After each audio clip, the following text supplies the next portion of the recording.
on. But and from country to country, to be fair, different countries have different tax laws, so different vehicles. But from your point of view, at the sort of normal end, I'm not going to call it the low end because I'm in that boat as well. It's as tax efficient as you can get it. That's where you start. You use all the tax efficiencies and then you step up into different things.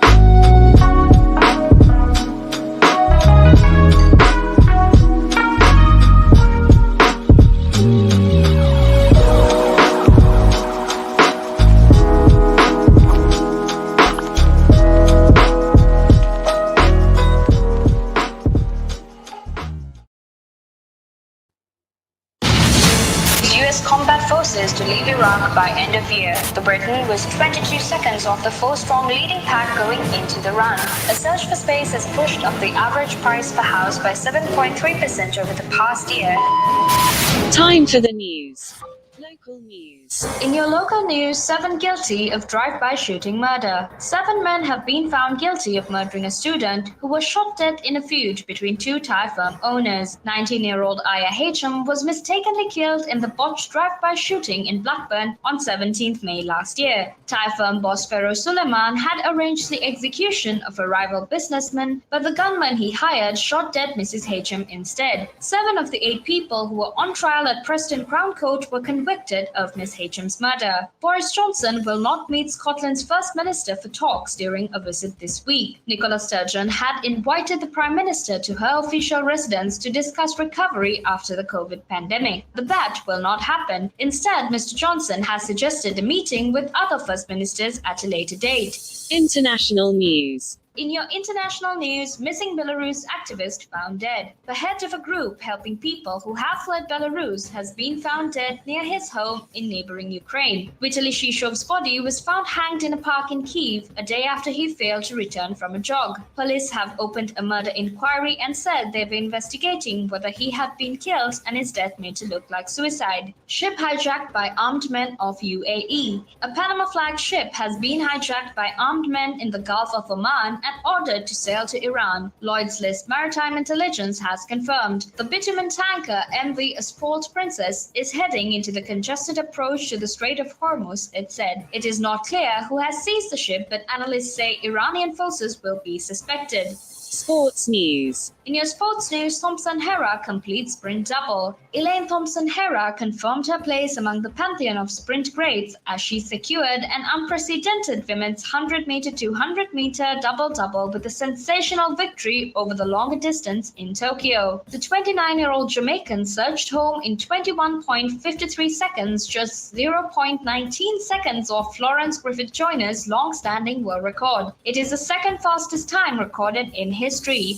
Entertainment news. In your entertainment news, DaBaby grateful for education after recent controversy. DaBaby has posted another apology for his comments about the LGBT community, saying he appreciates the education he has received since. The US rapper also acknowledged that what he'd said on stage at Rolling Loud was hurtful and triggering. It comes as 2 more US music festivals have taken him off their lineups. In the latest post on Instagram, he said, "What I needed on these topics was education and guidance."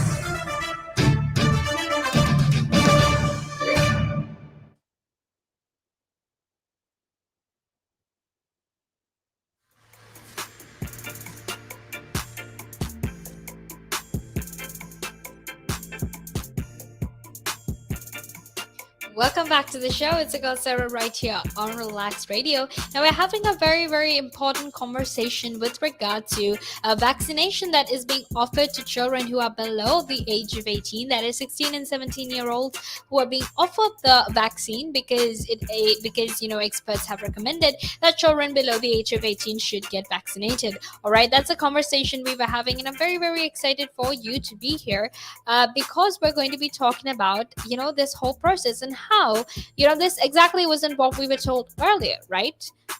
So why exactly are they changing their decision? What exactly has changed for them to change for them to change their perception, change their attitude with regard to what they said earlier on, right? So that's why you're tuned into Relax Radio. I'm here to keep you company all the way until 9 because, like I said, I have a lot to be sharing with you, all right? So don't forget to tune in. Don't forget to share your thoughts and your opinions with us.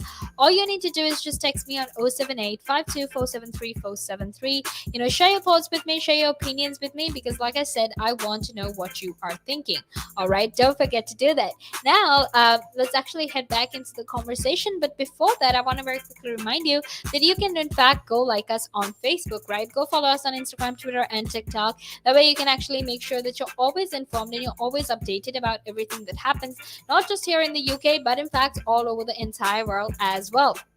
All right, and another thing that you can do is to get our app, which is available on both the Apple App Store and the Google Play Store, which means you can listen in from anywhere in the world, really, and the possibilities are endless. So really, go get that app because it'll help you stay updated. It'll help you be informed, and it'll help you be much more aware about everything that is happening all over the world. And the best part about the app is that no matter where you are in the world, no matter what time of the day it is, you can tune in from anywhere in the world and listen into the conversation from anywhere in the world. And obviously it doesn't get any better than that, right? So obviously make sure you stay tuned. Right now, I want to very quickly get into this discussion, right? About this is not what was said earlier, so why have they changed? And obviously this that I'm referring to is this of children getting vaccinated, right? So obviously I know a lot of you have questions about why is it or rather why are they changing their minds, why they're changing their opinion, or why they're changing some of the things that they told us a few weeks back, right? Because they said children don't really need vaccines, and now they're like, oh, you know what, children do need vaccines. So why exactly is that changing? Why exactly has that changed? All right, now what exactly has previously said about children getting vaccinated?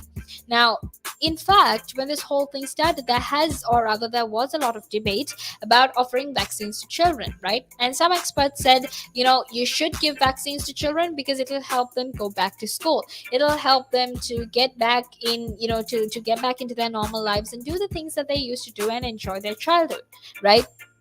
And some other people were saying, look, that children, we don't know what exactly it does, so we should wait it out a little bit and see what exactly happens. We should properly research this. We should try to get as much information as possible with regard to it and go get the vaccine.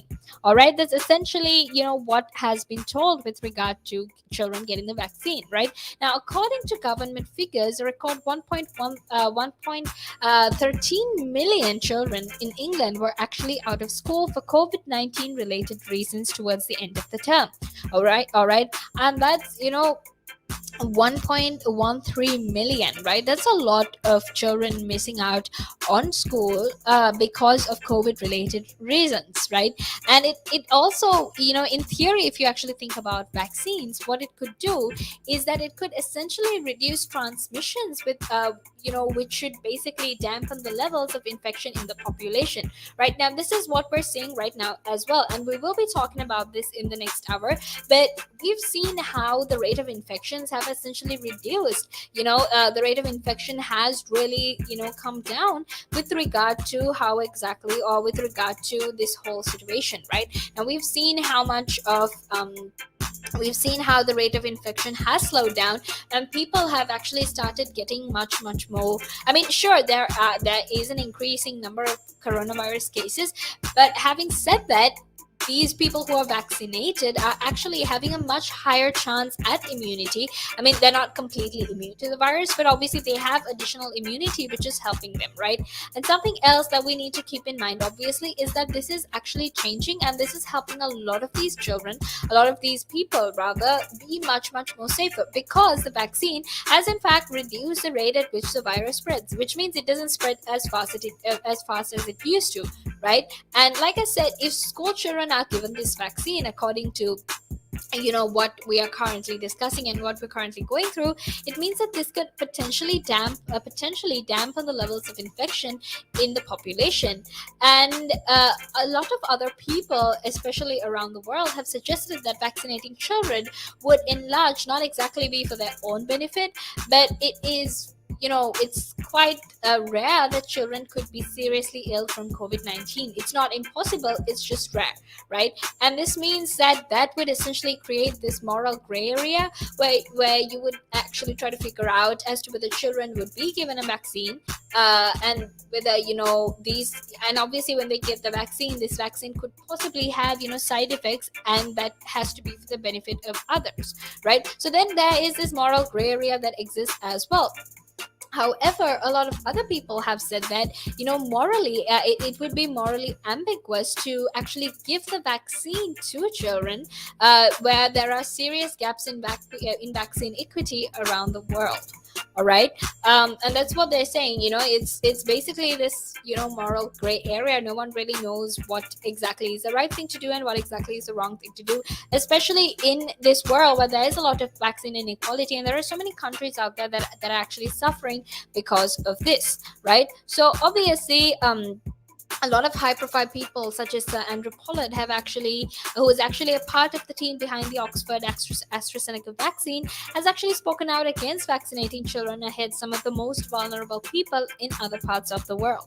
All right, so that is that is what is there, but make sure you stay tuned, because right now we're going to head into a small break, and after that we will be back to keep talking more about this. But until then, make sure you stay tuned. All right.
Welcome back to the show. It's a girl Sarah right here on Relax Radio. You're tuned into the sunrise, and I'm here to share some, positive news with you on this beautiful Thursday morning. Because yesterday they actually said that soon 16 and 17-year-olds might be able to get vaccinated.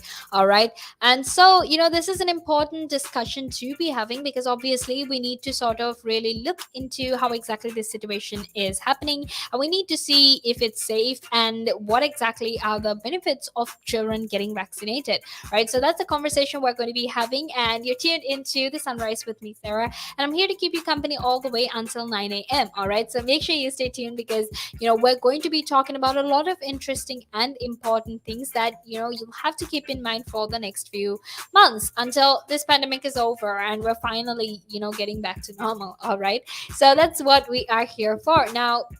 Before I actually move on into the conversation, I want to very quickly remind you that you can, in fact, be a part of this show. All right. All you need to do is just text me on 078 Text me, call me, let me know what you're thinking because I want to know what you are thinking. Okay. I want to know I want to know what you feel about this, whether you think we're going in the right, whether we're following the right path, whether we're going the correct direction, or whether we're doing something that we really shouldn't be doing. All right. I mean, ultimately, it's not something that you or I can decide like that. It depends on the outcome of the vaccination program and how exactly we can get rid of the pandemic.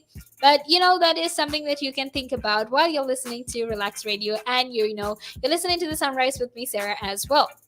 All right. Now, before we head back into the conversation, I want to very quickly remind you that you can, in fact, go like us on Facebook, but also follow us on Instagram, Twitter, and TikTok, because that way you can actually make sure that you're always informed and you're always updated about everything that happens, not just here in the United Kingdom, but in fact, all over the entire world as well. All right. So don't forget to do that. Don't forget to share your thoughts and your opinions, because I would love to hear whatever it is that you have to say. All right. And something else that you can do actually is to download our app, which is available on both the Apple App Store and the Google Play Store. That way you can actually make sure that you are listening in to Relax Radio from anywhere in the world at any time of the day. You know how you're always on your phone, we're constantly on our phones, we're constantly checking out social media, whatever it is, you're constantly on your phone, right? So in instances like that, for you to be updated, for you to be aware about everything that happens, tuning into Relax Radio can actually be the best way for you to make sure that you are talking about all of these things. All right. So don't forget to do that. Now let's actually head back into our conversation, which is basically about what why or rather why they actually went back and changed what they said earlier with regard to vaccinating children. Right now, another question that we obviously have is, what exactly is the official line?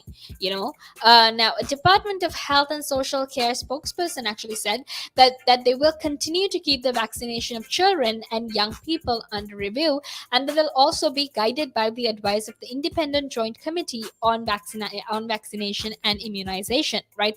And this is important because it's actually going to help them review and be more updated about the effects and the safety, or rather the efficacy and the safety, with regard to the vaccines that are going to be given to children who are between the ages of 16 and 17. All right. now uh now in universities, this is a whole other question. To get back into university, to get back into your life, or rather get back to how your life used to be, you need to get vaccinated, because here in the United Kingdom, for you to go to the nightclub or for you to go to bars, sometimes they require you to be fully vaccinated, right? So in that case, for you to get to school as well, these things could actually these things could actually be very, very important. Right now, scientists have actually said that opening up vaccine programs to younger groups could actually help to stem the tide of infection. All right. And the reason I'm saying that, obviously, is because it will help a lot of these young children reduce the rate at which they're getting infected from, but also try and make sure that they are much, much safer, and that they try to dampen the effect of COVID-19, just in case they come across it, right? Which in a way is absolutely amazing, because they're trying to make sure that these children are much, much safer. All right. And the more people who are vaccinated, the less infection is around. So it's less likely that you will actually become infected yourself, or you might even infect someone else, right? And how much our lives have changed, how much our lives have been disrupted because of the vaccination program, so, or rather because of the pandemic. So in instances like that, this will actually come in very handy. It will come in very, very helpful, and help a lot of these people to get their lives back to normal. All right. So that is what we are here for, and we want to make sure that we progress and we move away from the pandemic as soon as we can, because look, we've already been stuck in this for such a long time. It's not like you or I want to be stuck in this either, right? So obviously it's important for us to keep that in mind. All right. Now, something else that we need to keep in mind, obviously, is the fact that officials have also even though young people, even though we're trying to vaccinate 16 and 17-year-olds, in terms of 18 to 29-year-olds, we haven't really had too much of success, right? The reason I'm saying this is because of vaccine hesitancy. There are children out there who are very hesitant to get or rather young people out there who are very hesitant to get the vaccine. And even though the vaccine program has been open to all those who are 18 and over for some time now, there are actually still around 2.8 million people who are between the ages of 18 and 29 who are completely unvaccinated. All right. And something else they've done actually is to start these incentive schemes to actually encourage people to take up the jab offer. And it still remains to be seen what proportion of younger teenagers would actually take up that offer. All right. Now, make sure you stay tuned, because right now we're going to head into a small break. And after that, we will be back to keep talking about this. But until then, obviously, make sure you The valuations that you place on an asset are always behind you. It's always in hindsight. It's never in front of you. And that's one of the challenges, right? Because you're always valuing what happened yesterday, and what you need is what's going to happen tomorrow. What am I saving or investing for?